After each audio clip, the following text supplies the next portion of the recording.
نبني البيوت وحتما تنهار تلك البيوت، يموت كل من في البرايا فوحدوا الحي الذي لا يموت. في رحلة الإسراء والمعراج يرى الحبيب المصطفى صلى الله عليه وسلم رجل ينغمس في نور عرش الرحمن، فسأل من هذا يا أخي يا جبريل؟ أملك مقرب أم نبي مرسل؟ فقال جبريل عليه السلام يا رسول الله هذا الرجل من أمتي. فقال وماذا كان يفعل في الدنيا يا أخي يا جبريل؟ قال كان لسانه لا يغفل عن ذكر الله، فكل القلوب لدى الحبيب تميل ومعي بذلك شاهد ودليل. أما الدليل إذا ذكرت محمدا صارت دموع العارفين تسيل. والإيمان والإسلام وكما بدأنا نختتم كما بدأنا بالقرآن الكريم نختتم بالقرآن الكريم في ليلة تجريد الوقت الراحلة التي صعدت روحها إلى رب كريم. نسأل الله سبحانه وتعالى أن يشفع فيها الصيام والقيام، وأن يشفع فيها الحبيب محمد صلى الله عليه وسلم. آيات مسك الختام وذلكم العلم القرآني الإذاعي صاحب الأداء المتميز أحكاما وتلاوة وتجويد، وفخر القراء بمحافظة الشرقية فضيلة القارئ الشيخ عبد الله القارئ المقيم بشبر المشكلة مركز ومدينة ديار. الحق أسأل له التوفيق ولي ولحضراتكم بحسن الاستماع، فمع آيات مسك الختام.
أعوذ بالله من الشيطان الرجيم.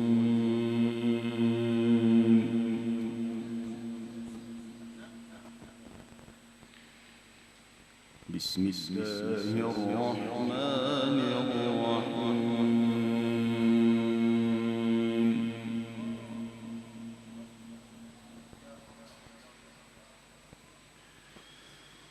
أولم ير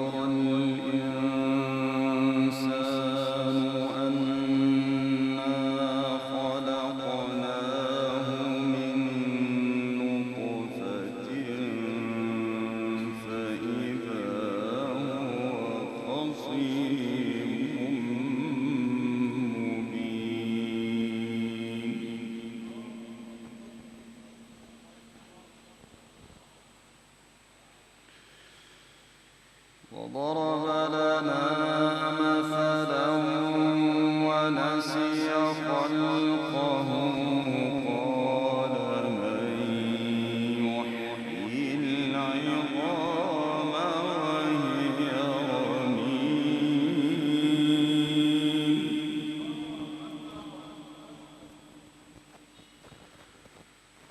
قل يحييها الذي أنشأها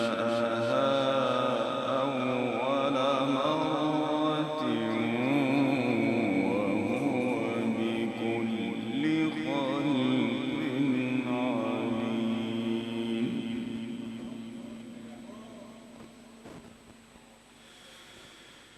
بسم الله الرحمن الرحيم. أولم ير الإنسان أنا خلقناه من نطفة فإذا هو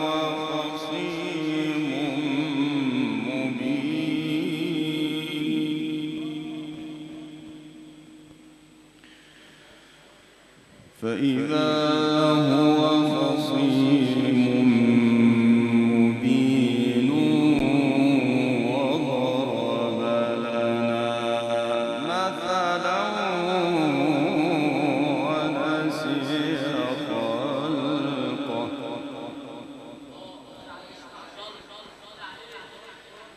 وضرب لنا مثلا ونسي خلقه قال من يحيي العظام وهي رميم.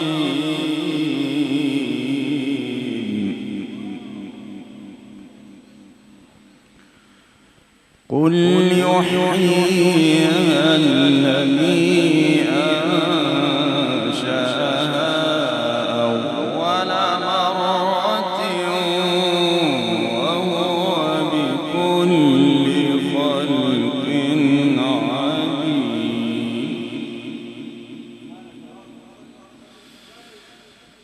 أولم ير الإنسان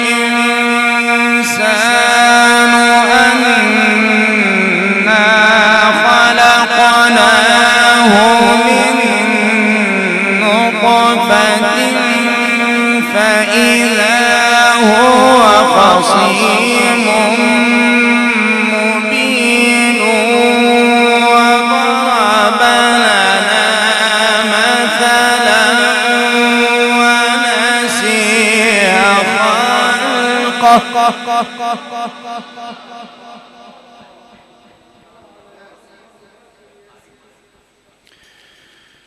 وضرب لنا مثلا ونسي خلقه قال من يحيي العظام وهي رميم.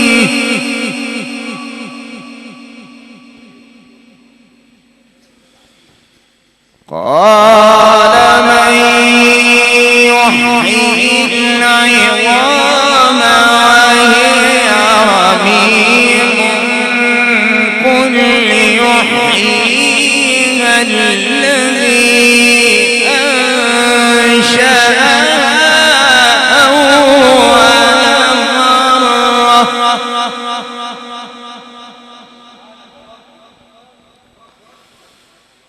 أولم ير الإنسان أنا خلقناه من نطفة فإذا هو خصيم مبين.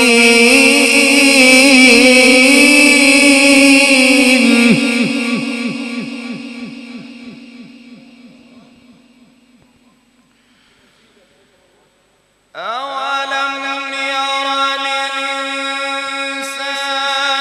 أنا خلقناه من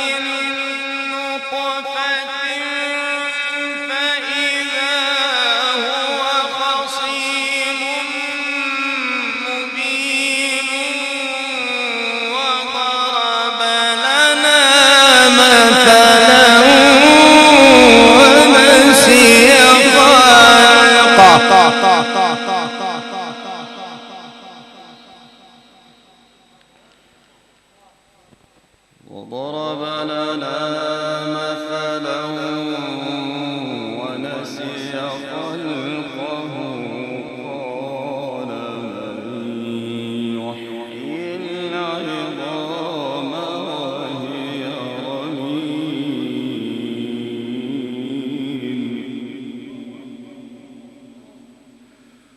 قل يحييها الذي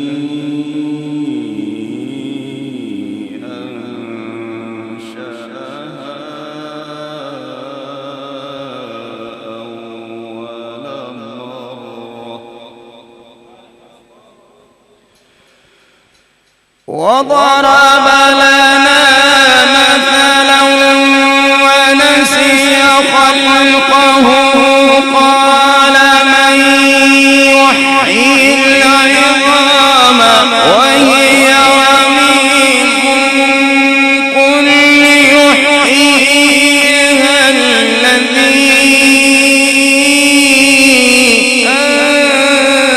أنشأها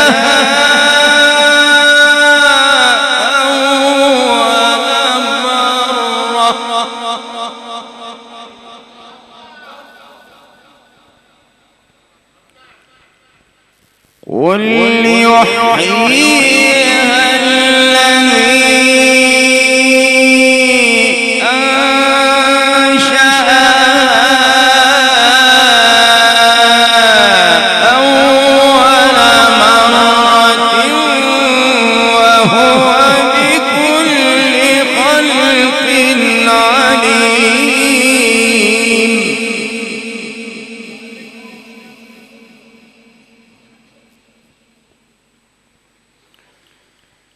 الذي جعل لكم من الشجر الأخضر نارا الذي جعل لكم من الشجر الأخضر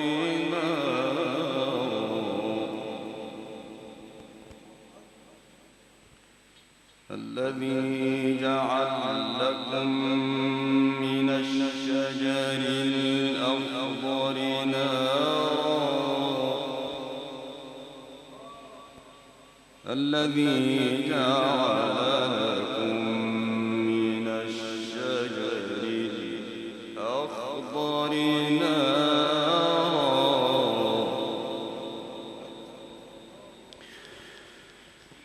الذي جعل لكم من الشجر الأخضر نارا فإذا أنتم منه توقدون أوليس الذي خلق السماوات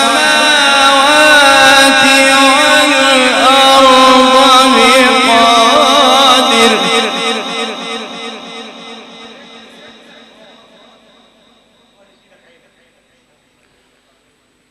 أوليس الذي خلق السماوات والأرض بقادر على أن يخلق مثلهم بلى وهو الخلاق العليم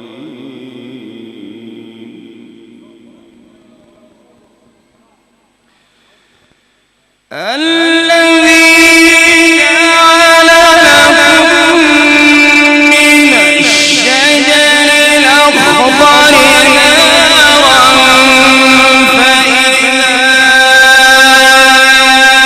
أنتم منه توقدون أوليس الذي خلق السماوات والأرض بقادر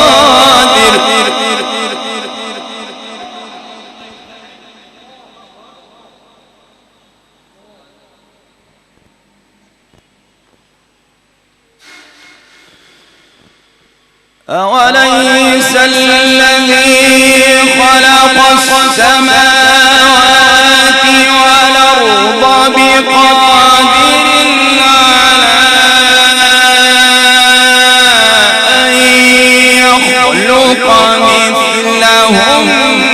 بلى وهو الخلاق العليم.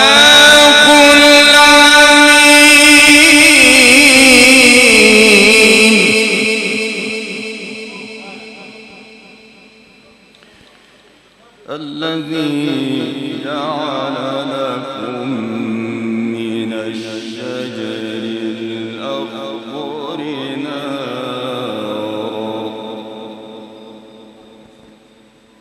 الذي جعل لكم من الشجر الأخضر نارا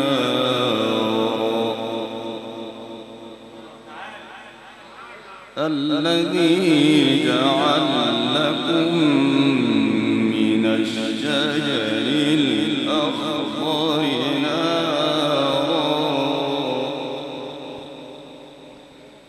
الذي جعل لكم من الشجر الأخضر نارا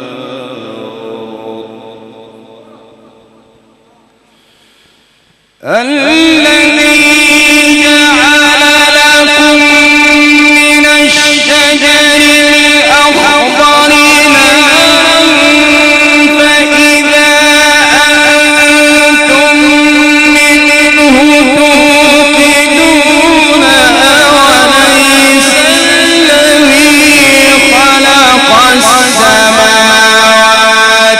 والأرض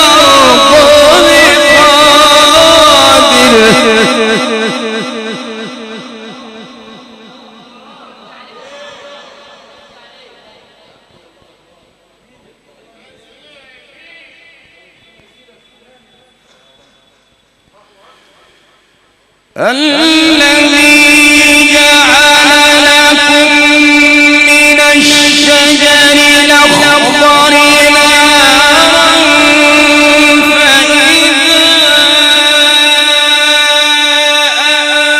أنتم منه توقدون أوليس الذي خلق السماوات والأرض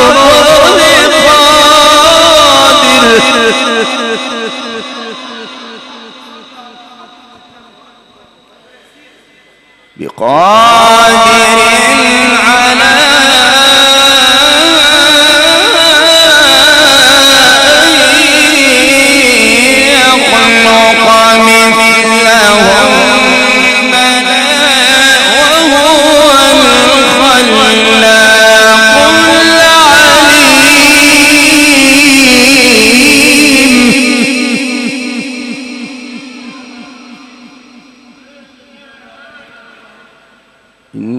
إنما أمره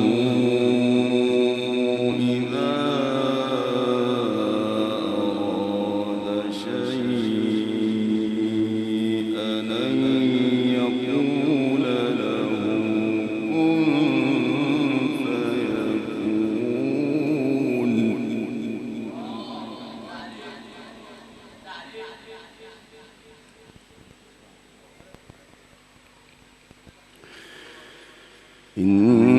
إنما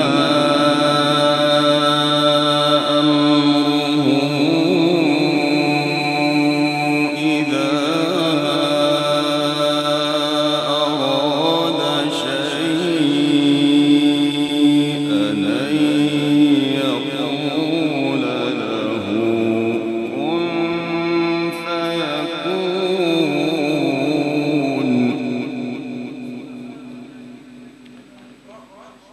فسبحان الذي بيده ملكوت كل شيء وإليه ترجعون.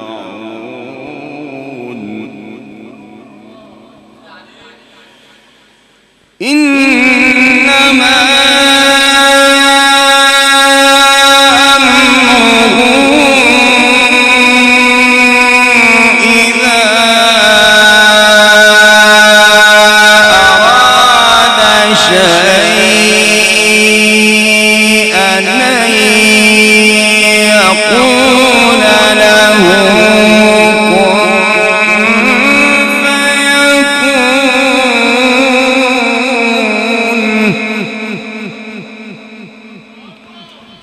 فسبحان الذي بيده ملكوت كل شيء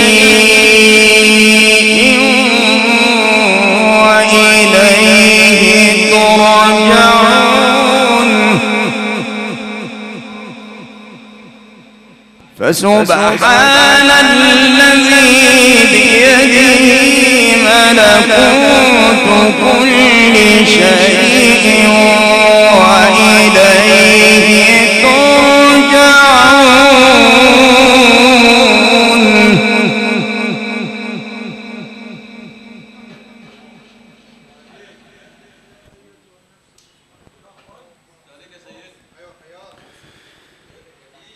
بسم الله الرحمن الرحيم أولم ير الإنسان أنا خلقناه من نطفة فإذا هو خصيم مبين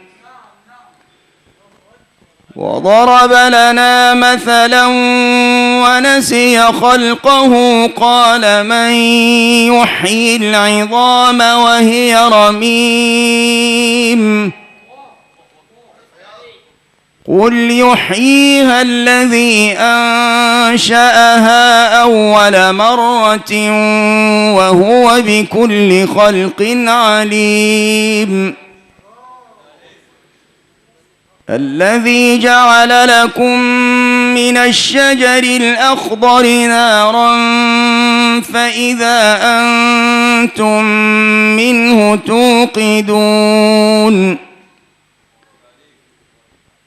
أوليس الذي خلق السماوات والأرض بقادر على أن يخلق مثلهم بلى وهو الخلاق العليم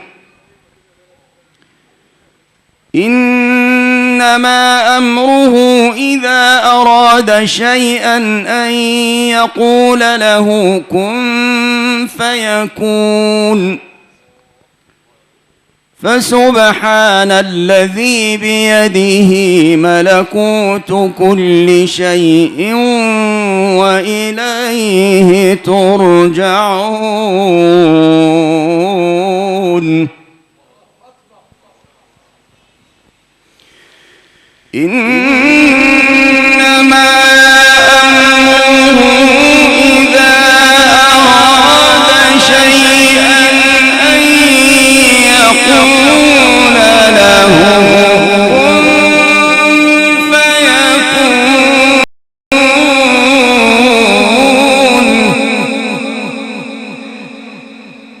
فسبحان الذي بيده ملكوت كل شيء وإليه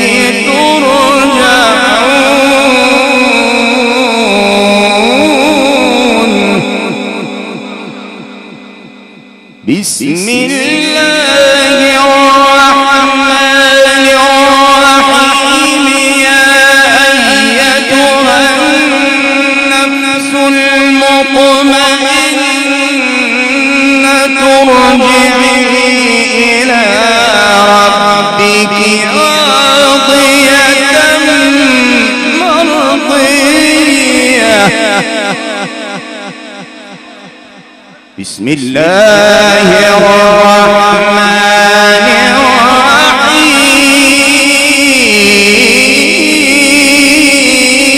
الرحيم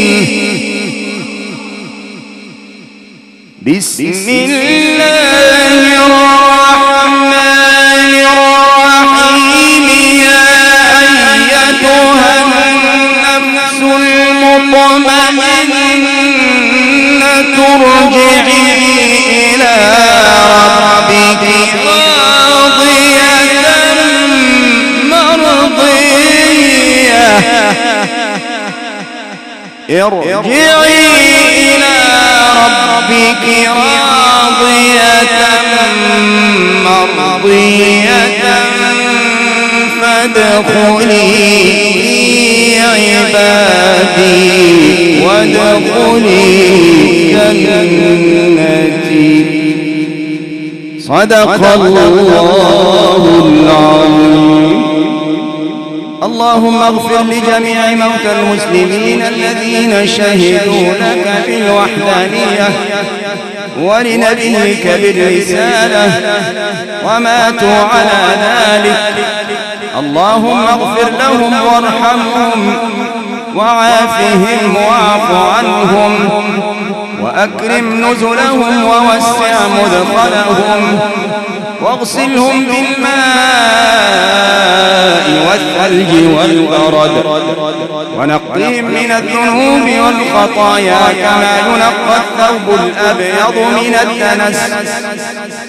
اللهم انقلهم من ضيق اللحود ومراتع الجود إلى جناتك جنات الخلود مع المقربين الشهود الركع السجود الموفون بالعهود يا رحيم يا ودود.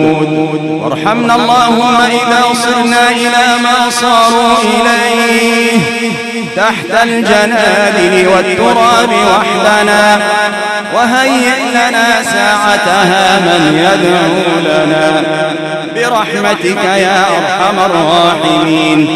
اللهم أنزل على قبورهم في هذه الساعة المباركة الضياء والنور والفسحة والسرور واجعلهم في بطون الألحاد مطمئنين واحشرهم مع الذين لا خوف عليهم ولا هم يحزنون برحمتك يا أرحم الراحمين.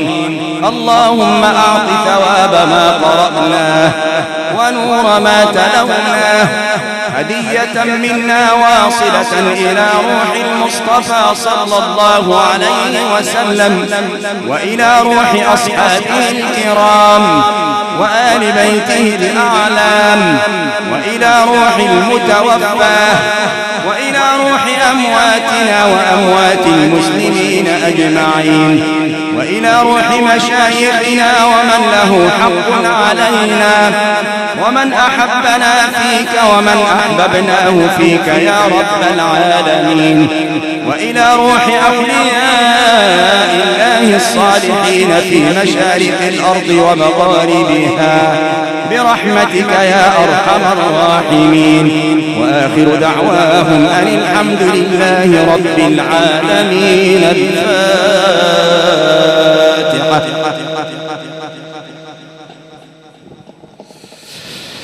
زيادة في شرف المصطفى صلى الله عليه وسلم. بسم الله الرحمن الرحيم. الحمد لله رب العالمين الرحمن الرحيم مالك يوم الدين إياك نعبد وإياك نستعين اهدنا الصراط المستقيم صراط الذين أنعمت عليهم غير المغضوب عليهم ولا الضالين. وهكذا إخوة الإيمان والإسلام ختمت هذه الليلة القرآنية المباركة العطرة مع ذلك العلم القرآني الإذاعي فضيلة القارئ الشيخ عبد الله